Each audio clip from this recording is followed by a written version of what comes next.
Thank you for watching and welcome back to Newsline. Now, the Kenyan government has been urged to increase research funding, especially in science and technology. Experts assert that the nation's full potential can only be realized through the empowerment of researchers and scientists by funding and supporting projects. Beldin Waliola with the details. In the ongoing Science Granting Council's Initiative Annual Forum in Mombasa, different stakeholders from science, technology, innovation and academia have convened to deliberate on how they can increase research funding in African nations.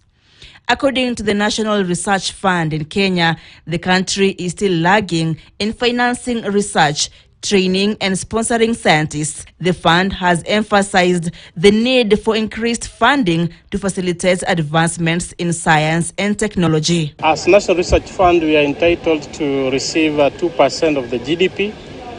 We are at 0.8%, and currently, through the support of our bilateral partners whom I've already mentioned, we are closely getting there in the near future. At the moment, I don't think all governments combined are funding sufficiently. We're still funding less than 2% of the GDP, or even less than 1% on average on the continent.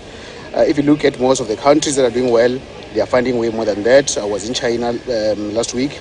Just in Shanghai alone, the funding of research by the Shanghai area is 4.4% of the GDP of Shanghai.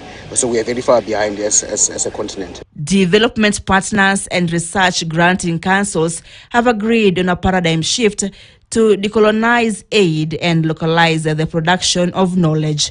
Private partnerships have also been touted as one way to strengthen and increase research funding. The Science Granting Council initiative, something that was founded by the IDRC along with our partners with NRF South Africa and the Foreign Commonwealth and Development Office, and many of the African councils since 2015, with the idea that we should partner with science granting councils on the continent together, put our research funding together to support science in Africa. Researchers argue that for the country to achieve its full potential and foster development, prioritizing research is crucial in informing government decisions. Let research be the driving factor of any nation. Without it, I'm realistic to tell you that it will not allow for any development without adequate research funding in all aspects within the continent. So we as a government, we are committed to ensuring that